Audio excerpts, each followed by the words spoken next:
নমস্কার বন্ধুরা, পম্পার কিচেনে আপনাদের সকলকে স্বাগত। শীতকাল মানেই কিন্তু কমলা লেবুর সিজন, তাই কমলা লেবু দিয়ে অপূর্ব স্বাদের একটা কেকের রেসিপি আজ আমি আপনাদের সাথে শেয়ার করব। কেক তো আমরা নানা রকমভাবে বানিয়ে থাকি, তবে এই কেকের স্বাদই আলাদা।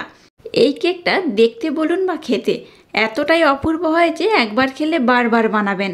তাহলে চলুন দেরি না করে আজকের এই অপূর্ব স্বাদের কেকের রেসিপিটা দেখে নেওয়া যাক। আজকের কমলা লেবু দিয়ে যে কেকটা বানাবো তার জন্য দেখুন এখানে একটা আমি কমলা লেবু নিয়ে নিয়েছি। এই শীতকালে কিন্তু কমলা লেবু বাজারে সব সময় অ্যাভেলেবেল, তো আপনারা যখন মন করবে এইভাবে কিন্তু একটা কেক বানিয়ে নিতে পারেন। কমলা লেবু দিয়ে আজকে যে কেকটা বানাবো অপূর্ব খেতে হয়।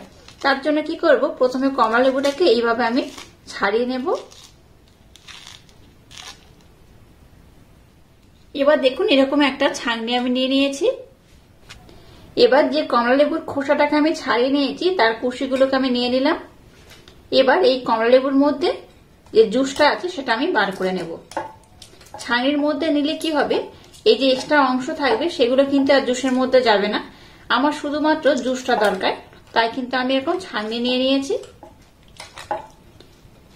এইভাবে ছাঁকনির মাধ্যমে কিন্তু খুব সহজে কমলা লেবুর রসটাকে পেয়ে যাবেন, আর একটা লেবু হলেই কিন্তু আজকের এই কেকটা রেডি হয়ে যাবে।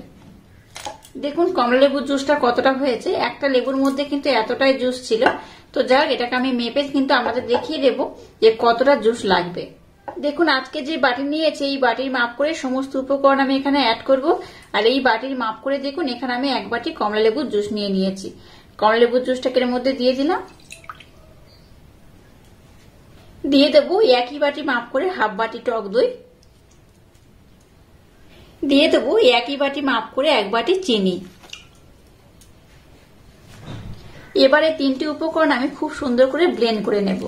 আচ্ছা, এখানে বলে রাখি আমি এখানে কোন রকম তেলের ব্যবহার করব না, তেল ছাড়াই আজকে এটা বানাচ্ছি। তো আশা করছি আপনাদের ভীষণ ভালো লাগবে। তো সমস্ত উপকরণ দেখুন খুব সুন্দর করে আমি প্রথমে ব্লেন্ড করে নেব। 5 থেকে 7 মিনিট সময় দিলে এটা খুব সুন্দর করে কিন্তু ব্লেন্ড হয়ে যাবে। দেখুন 5 থেকে 7 মিনিট সময় দিয়ে এটাকে আমি খুব সুন্দর করে ব্লেন্ড করে নিয়েছি। এবার একটা আমি ছাঁকনি নিয়ে নিলাম। একই বাটি মাপ করে এখানে দিয়ে দেবো এক বাটি গমের আটা, দিয়ে দেবো এক বাটি ময়দা, আর 2 চামচ দিয়ে দেবো মিল্ক পাউডার।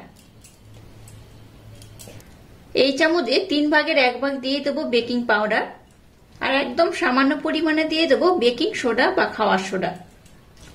এবার সমস্ত উপকরণ খুব ভালোভাবে চেলে নেব। আমি যখনই কেক বানাই আপনারা হয়তো লক্ষ্য করবেন যে আমি কিন্তু এই ছাঁকনির মাধ্যমে এটাকে খুব ভালোভাবে চেলে নিই। এইভাবে চেলে নিলে কি হয়, কেকের যে ব্যাটার বানাবো তার রেজাল্ট তো ভালো হয়, আর কেকটাও কিন্তু খুব স্পঞ্জি হয় আর খুব সুন্দরভাবে ফুলে যায়। তো দেখুন এই যে দানা দানা অংশ রয়েছে এটা কিন্তু আর যাবে না, খুব ভালোভাবে এটা চালা হয়ে গেছে। এবার সমস্ত উপকরণ খুব সুন্দর করে আমি ব্লেন্ড করে নেব। দেখুন মিশ্রণটা কিন্তু বেশ ঘন হয়েছে, এখানে দুধ কিংবা জলের অ্যাড করতে হবে। আগে যেহেতু আমি মিল্ক পাউডার মানে গুঁড়ো দুধ ব্যবহার করেছি, তাই এখানে আর দুধের ব্যবহার করলাম না, জল ব্যবহার করছি। আপনাদের হাতের কাছে লিকুইড দুধ থাকলে অবশ্য দুধ ব্যবহার করবেন। দুধ ব্যবহার করলে কি হয়, এই কেকের কিন্তু স্বাদটা দ্বিগুণ বেড়ে যায়। তো যাই, এটাকে আমি খুব সুন্দর করে দেখুন ব্লেন্ড করে নিচ্ছি। আর একটু ব্যাটারটাকে আমি পাতলা করব। যে বাটির মাপ করে সমস্ত উপকরণ ব্যবহার করেছি সেই বাটির মাপ করে 1 বাটি জল হলেই কিন্তু এটা একদম রেডি হয়ে যাবে। আর সমস্ত উপকরণ কিন্তু একই বাটির মাপ করে আমি ব্যবহার করেছি। দেখুন এই মিশ্রণটাকে রেস্টে রাখার একদমই দরকার নেই। যদি সুজি ব্যবহার করতাম তাহলে এটাকে আমি রেস্টে রাখতাম, যেহেতু সুজি ব্যবহার করিনি তাই এটাকে কিন্তু আর রেস্টে রাখার দরকার নেই। আজকের কেকটা বানানোর জন্য ব্যাটারটা একদম রেডি হয়ে গেছে। আর ঘনত্বটা দেখুন এইরকমের হয়েছে, খুব পাতলা নয় আবার খুব ঘনও নয়। এবার দেখুন একটা কেক টিন নিয়ে নিয়েছি, আর কেক টিনের মধ্যে আমি সামান্য একটু তেল দিয়ে দিয়েছি। সেই তেলটা দিয়ে খুব ভালোভাবে কেক টিনের চারিদিকে লাগিয়ে দেব। এইভাবে লাগিয়ে দিলে কি হবে, কেকটা যখন হয়ে যাবে ওঠানোর সময় কিন্তু আর ভেঙে যাবে না। দেখুন চারিদিকে খুব সুন্দরভাবে আমি লাগিয়ে দিচ্ছি। এবার দেখুন এরকম একটা সাদা পৃষ্ঠা আমি নিয়ে নিয়েছি, এটাকে এর মধ্যে দিয়ে দেব। এক্সট্রা করে তেল দেওয়ার দরকার নেই, এই যে ব্রাশের মাধ্যমে যে তেলটা রয়েছে সেটা দিয়ে একটু এইভাবে উপরে পোর্শনে লাগিয়ে দিলেই হবে। এবার এই ব্যাটারটাকে আমি এই পাত্রের মধ্যে ঢেলে দেব।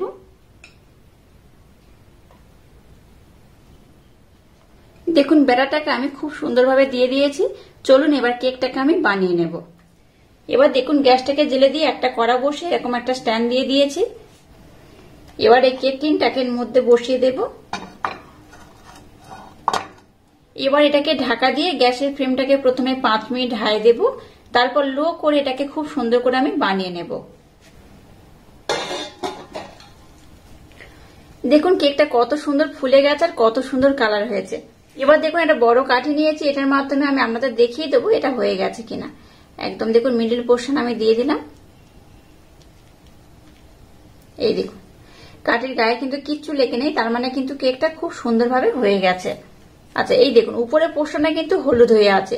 যদি আপনারা চান যে উপরের পোর্শনটা লাল করবেন, তাতে করে কি করবেন, গ্যাসটাকে বন্ধ করে এটাকে ঢাকা দিয়ে 1 ঘন্টার জন্য রেখে দেবেন। আর নতবা কি করবেন, এটাকে উল্টে দিয়ে গ্যাসের ফ্লেমটাকে একদম লো করে 10 থেকে 15 মিনিট রেখে দেবেন। তাতে করে কি হবে, উপরের পোর্শনটা খুব সুন্দর হয়ে লাল হয়ে যাবে। তো 1 ঘন্টা পর আমি আবার ফিরে আসছি আর দেখাচ্ছি উপরটা কত সুন্দর হয়েছে। এবার আমি গ্যাসটাকে বন্ধ করে এটাকে ঢাকা দিয়ে 1 ঘন্টার জন্য রেখে দেব।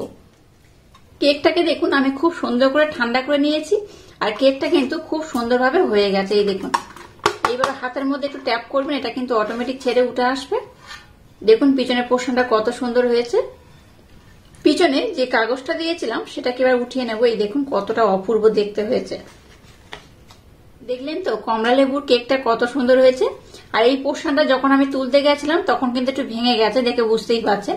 তো দেখুন কত সুন্দর হয়েছে। যতটা সুন্দর দেখতে এটা ততটা স্পঞ্জি, খেতেও কিন্তু ততটা অপূর্ব অসাধারণ। এবার এটাকে আমি কেটে আপনাদের দেখাচ্ছি এটা কত সুন্দর হয়েছে। কেকটাকে আমি এইভাবে একটু লম্বা করে কেটে নেব। আপনারা চাইলে কিন্তু আপনাদের মনের মতো করে কেকটাকে কাটতে পারেন। এবার এটাকে আমি 2 টুকরো করে কাটবো।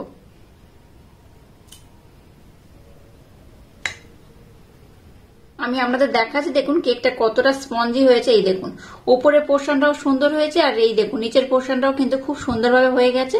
আর কতটা নরম হয়েছে, এই দেখুন কতটা নরম, কতটা স্পঞ্জি, কতটা তুলতুলে। আপনারা একবার না বানালে বিশ্বাসই করতে পারবেন না যে এই কেকটা এতটা সুন্দর হতে পারে। এটা যেমন সুন্দর হয়েছে এটা কিন্তু খেতে তেমনই অপূর্ব অসাধারণ। একবার যদি এই কেক বানিয়ে খান, এই কেকের স্বাদ কিন্তু ভুলতে পারবেন না। এটা এতটাই সুন্দর হয়। আর এই কেকটা কিন্তু আপনারা বিকালে চার সাথেও কিন্তু খেতে পারেন, অসম্ভব মজাদার খেতে হয়। আর আজকের এই ইউনিক স্টাইলে কেকের রেসিপিটা যদি আপনাদের ভালো লাগে তাহলে চ্যানেলটাকে লাইক, শেয়ার, কমেন্ট এবং সাবস্ক্রাইব করবেন আর পাশে থাকা বেল আইকনটা প্রেস করে দেবেন। তাহলে টাটা, আবার দেখা হচ্ছে নতুন কোনো রেসিপি নিয়ে।